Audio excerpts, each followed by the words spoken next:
Greetings, everyone. My name is Irina Manakovska, and this is Make Your Innovation Works. And today I have a very special guest.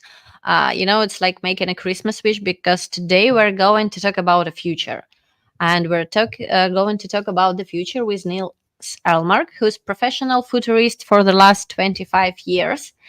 And he does a lot of inspirational projects for companies across the Europe to help them to innovate, to help them to be more prepared to the future. So, Niels, can you please introduce yourself, your body of work, your story, and why you're so passionate about the innovations and future?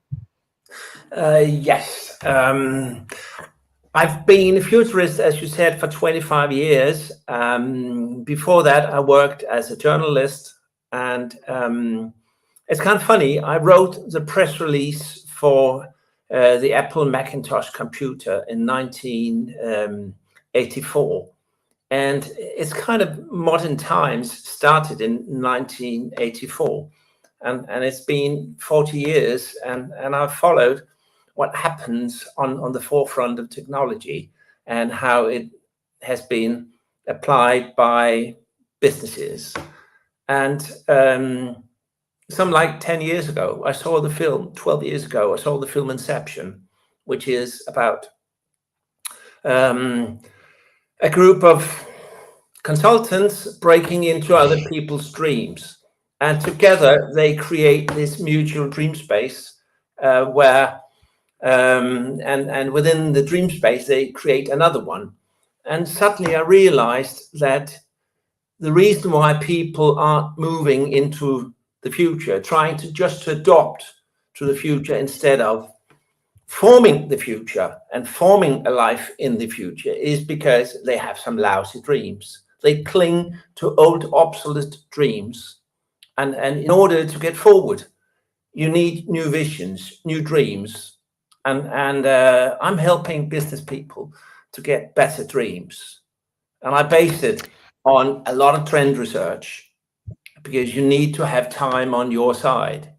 But when you have time on your side and you have some fabulous dreams, you will eventually move forward. So I work before strategy. So it's all about can we dream what we want to in the future? If we can't dream it, we can't make it. Can we stop here? So, how it actually works? Because the tricky, I mean, I totally agree with you, but the trickiest part is that you don't know what to expect in the future. I mean, you can predict, you can assume, presume, but you can't be sure. How it works, how you help companies to vision this future, or to create this new big dream? Well, I try and inspire them by meeting primarily young startups and say they're the ones with the dreams. Don't ask the incumbent companies to come up with a new dream. They just cling to the business they have and their next quarterly report. So it's meeting young people with great ideas, and then it's based on a lot of trend research. Because when you say we don't know what's going to happen, and that's true, but we can see the forces creating the future, which is it's all the trends. So I'm do a lot of trend research and see, can we see some new patterns? Because if we can see a new pattern, then we can see that this is an option in the future. Don't go against the trends because they're forming, they're the power forming the future. So I do a lot of trend research and trying to find new trends within business and then present it to the incumbents. So one little story. In 2001, I wrote a book, Z is the Future, and which just after they had stopped Sean Fanning from Napster, and he introduced MP3 files, and he had peer-to-peer file sharing, and suddenly the whole world could listen to free music, sharing it amongst each other. well, that's stealing music. And he was eventually stopped because you can't just steal artists' music. But at that point, I wrote in my book, this is the end of the music industry as we know it. Because if you can spread music for, basically for free, it doesn't make sense to have a CD disc and an industry based on CD discs or videotapes or whatever. So we know that something that works so much better will eventually survive and work and create the future. So we had to set up new business models. How can we use MP3 files? How can we use streaming? How can we use all the tools, all the technologies that we get and create this new space where we want to be? So, based on this example and trends you see now, so can I make an assumption that one of the key components of innovators' mindset it's a constant curiosity, and you need to train your own curiosity? Yes, you have to be open. You have to take one little step all the time out of your comfort zone. And people think that moving, innovating is about taking a lot of big steps. No, it's taking a lot of small steps where you get into the habit of stepping a little bit further because you have to be curious. And sometimes I think curiosity is not just something that comes to you. Sometimes it's something you decide and say, I want to be curious. I want to dive into this. And then you realize that diving into something you don't know suddenly becomes interesting. So it comes easier to some people than others. Some people are more innovative. Some people are more creative. Some people are more curious. But Can we train it? I mean, yes, can you train this, innovation muscle, curiosity muscle, or creativity muscle, and how? yes. Well, you can by moving out of your comfort zone, because then you realize it's not as dangerous as you thought it would be. And suddenly you get this, hey, this is funny, this is interesting, this is fulfilling in my life. My life gets better because I meet new people, I get to know new things, and eventually you get addicted to meeting new people, to learning new things. So it's what's holding you back is a kind of fear that is in your mind. It's something that probably go back hundreds of thousands of years. But when you move forward and you realize that you get this wonderful feeling of meeting new people, learning new things, and then suddenly I want to learn more. So yes, you can learn it, and you should be constantly curious about what's out there because you get a reward for it. You get this wonderful feeling of being alive. And that's, And one yeah. tricky question here. So, basically, today, if we're talking about trends, we have huge of them. I mean, industry, there is a sprinkle of AI everywhere and whatever. So, how to choose for a company, organization, or individual which kind of like trends to deep dive into? Because today, you can't be curious across all the fields, it's impossible. No, you have to make some choices of where you want to go. It's and that's why I think it's important to get this new dream, this new vision, this something it's worthwhile doing it. I heard that the founder of Metro Bank in London, in the UK, he came from America, and actually he was on his way to Australia, but he had a little dog, and they wouldn't let him in with the dog in Australia, but they would in the UK. So that is why he started his bank in the UK and not in Australia. So there was a reason for it, and very often these reasons are personal. We get we get fascinated by something or attracted to something, And that's why we go in this direction. I mean, people who start I've been in fintech in London for 12 years. And the reason why people choose insurtech and not fintech is very often a coincidence. It's not because when they woke up, when they wake up in the morning and say, I want to be in fintech. No, they get an idea. They realize they can't open a bank account, something like that. Had they not been able to get an insurance, that would probably have been the insurance that they had tried to innovate. So it's we should let people and what's in us decide something, not just something analytical. It's sometimes it's I think it's nice, it's interesting, and I'm fired up by it. So let's do it. Eventually, you can change to So something different later. So basically, it's more about like the journey. So you're taking those small steps Yeah, out of your comfort zone and you may change them. But if you start to overthink those steps, it means that it's fear speaks to you. yeah, and so yes, and then very often we should think of business leaders um, as artists that they use their creativity through their business, and they're not machine likes. They're not machines, and they shouldn't behave machine likes. If we see all the big um, tech companies today, Elon Musk, Jeff Bezos, they all started because they were curious. I mean, they're all, and Richard Branson, they all want to go to space. Is that because there's a big business there? No, they're just excited going into space. They're curious people.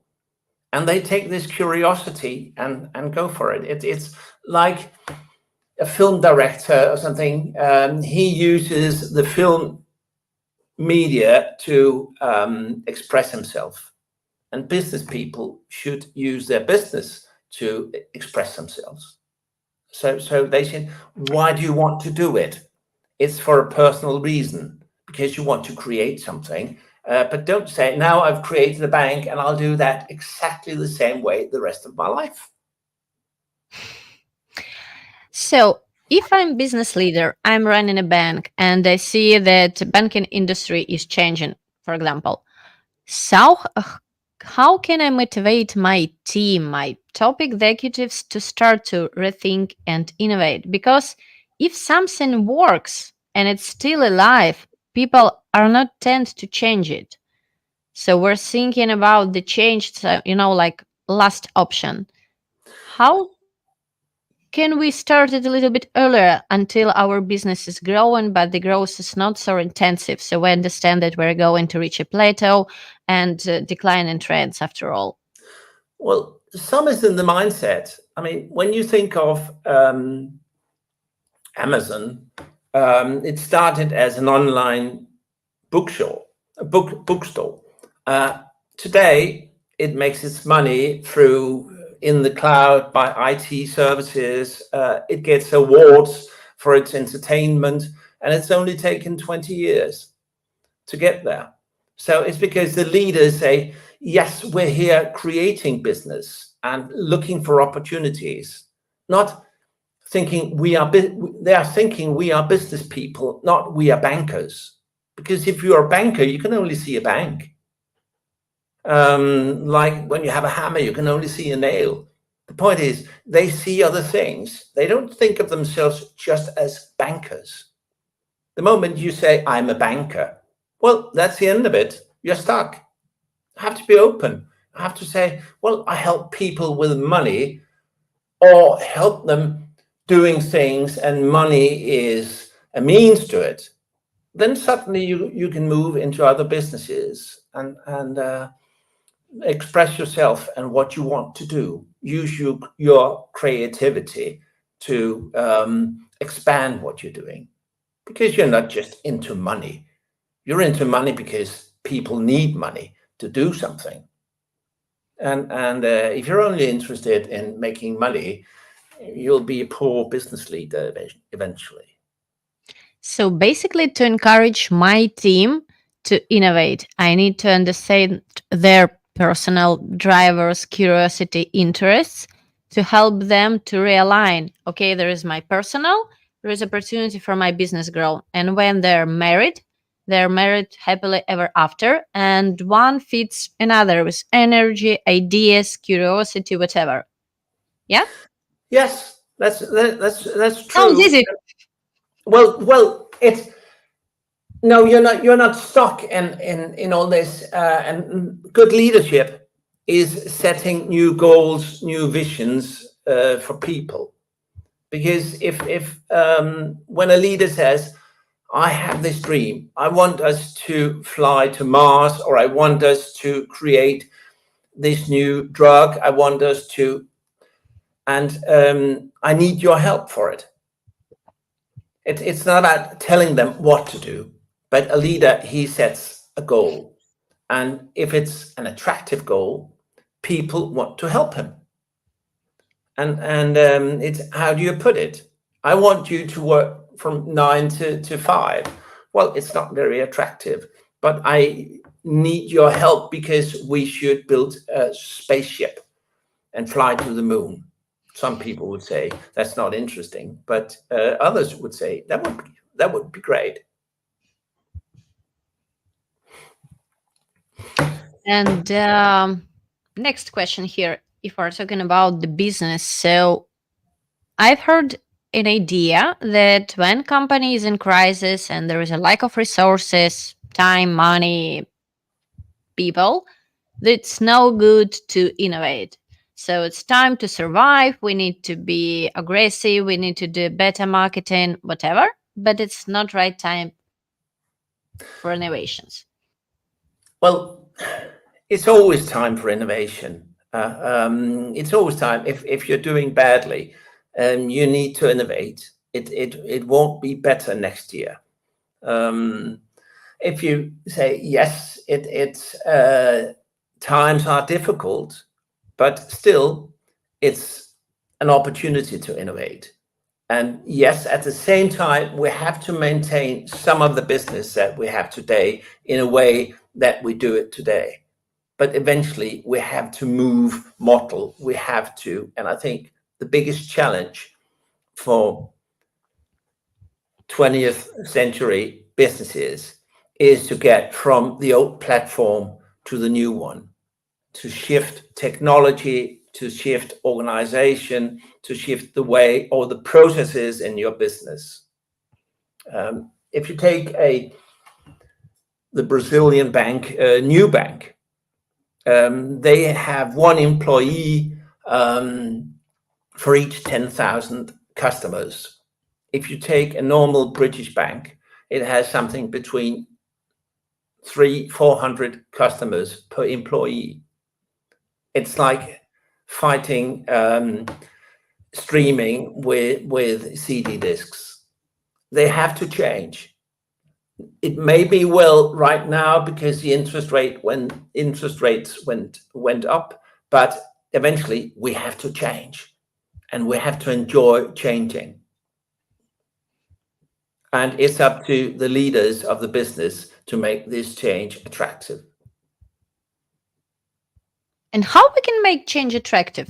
Because people resist change. No, they don't. It depends on what kind of change, because very often when change, the moment you get bored without change. Most people, if they do chores and have a work where they don't have to think, they can do it practically without thinking, they are bored when they go to work. But if you get a challenge which is within your capacity, when you have the resources for doing something which is more demanding than what you did yesterday, you'll get into a flow. You will feel, I'm using my abilities better than yesterday. So changing is not something that people don't want to. They want to change if it's for the better, if they are personally um, being offered opportunities and being able to develop as people. So no, I don't think people reject change. And if we're talking about like leadership profile, the one who can understand which kind of amount a change is manageable for this person, for this employee. So what kind of skills or qualities should those kind of leaders do so they could help employees to fall in love with change, to be driven with curiosity? Yeah, they should be adventurous. I believe that adventure is key to modern leadership because the world is changing. I mean, we have the way we've organized through the 20th century doesn't work anymore. We have to change, and we don't really know how to do it. We have to test. We have to make mistakes. So we have to move into this unknown territory, and it takes a certain degree of wanderlust and the ability of being adventurous. So it's we have to be more adventurous, and it's it makes life more interesting. It's more a full life for people to go on adventure. Nobody wants to do the same the whole life. I mean, now you sit at the teller in the bank and you're going to be there for the next 35 years. I say, that's horrible. I say, no, we want to go out and enjoy things. We don't want to risk too much. We should have a development which is not too risky, but small mistakes will happen, and we should minimize those mistakes as much as we can. But we should move in life. We should all be better at the end of our lives and say, yes, we've had a full life and we've had this wonderful experience of being on our way, leaders as well as employees. And I think in the world we have to find new values, because at the moment, the world seems to be driven by money. It seems to be driven by the stock exchanges of the world. And that's all there is at the moment driving. When we have social media, the way we use it, it's actually being controlled by the stock exchange. So we have to be better at making a complete full life for businesses and people without ruining the resources. So we have to rethink everything. We have to go in adventure. It's this wonderful space in front of us, and say, how can we arrange things? How can we use our abilities as people to create a better world out there? And I think And that's a leadership challenge. And that means we have to change what we're doing. And a funny thing is that we talk about innovation all the time. And the problem with innovation is that we look at what we have. This is what we want to innovate. Sometimes we should think more about creation. What do we want to create? And I think we should distinguish a little bit about innovation and creation. So if we look at a country like Africa, they don't need to innovate, they need to create. And I think we should focus more on creation, because it's exciting to create. And we're not saying goodbye to anything, we're only gaining the moment we create. So we should be more creative than innovative.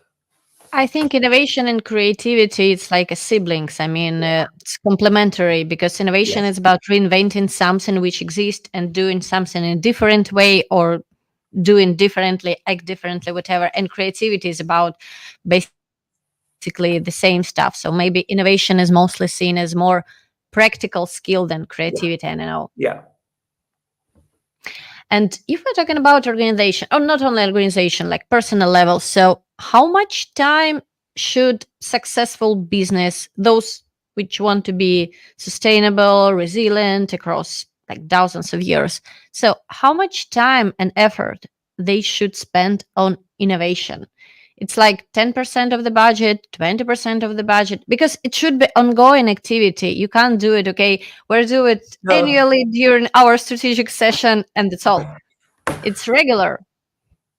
Yes, and it's I can't give you a percentage, but if we take again the financial sector, they have core banking systems built something like 50 years ago. And 80% of all their money is spent on maintaining those old systems and very little about creating new systems. If we take startup businesses like Revolut, Starling Bank, Monzo, they spent all their money on innovation and creation and not about maintaining old systems. So it's getting across this gap between the way we did things before and the way we're doing things in the future. So it's getting across this gap, which is to some a chasm, difficult to cross, but we need to cross it. And the sooner you start, the better.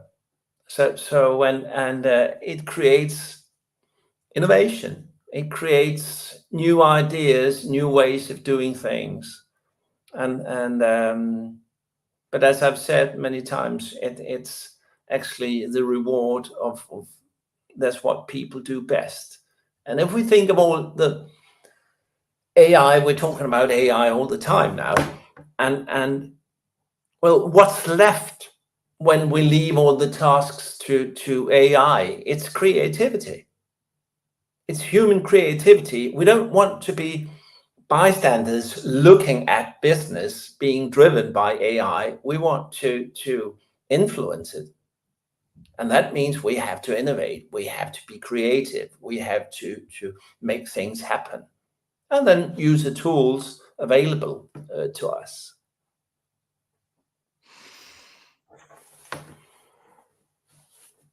Sounds like a powerful inspiration and ending. And what helps you to maintain your curiosity, your innovation level for so many years? Because you've pioneered tech industry and now you help other companies to innovate, to rethink their creativity, innovative approach. What drives you?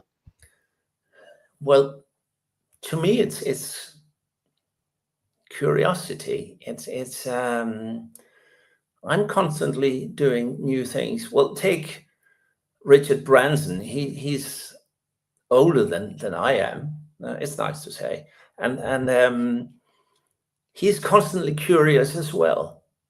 So it's and when you get into the habit, it's basically a habit of not accepting status quo, but wanting to do something new, and not trying just to be the best in your field, but sometimes being good enough in a new field, which is to me a reward of suddenly moving from one thing to another. 10 years ago, I bought a motorcycle. Now I've bought a sailing boat.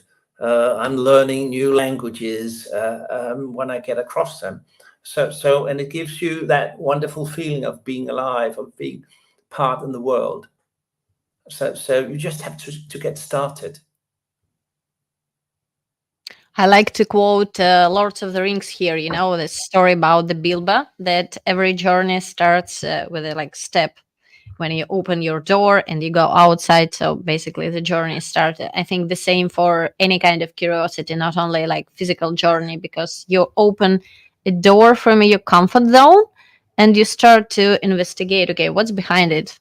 Maybe I, it's I heard something very moving. I saw a little video with Jane Goodall. She's cared for chimpanzees her whole life, and they asked him. The interviewer asked her, "What's your next adventure?" And she said, "Well, I'm 90 years old. My next adventure is dying. I haven't tried it before." And she was so, I mean, being so open-minded that she even thought about dying as her last adventure. And it shows something about, yes, we are alive until we are not. And that goes for business leaders as well. So we're alive, and we should prove it by living our lives to the utmost. To the utmost. everything could be adventure. Yeah, it can. It depends on how you look at it.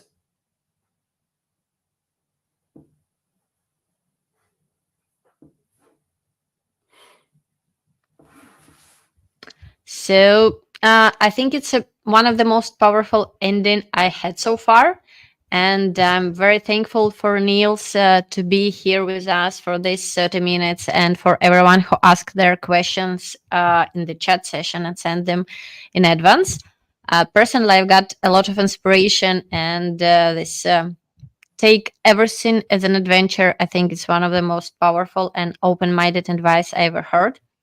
So thank you, Niels, for joining Well, me I'm today. I'm so happy that I could be here. I look forward to it.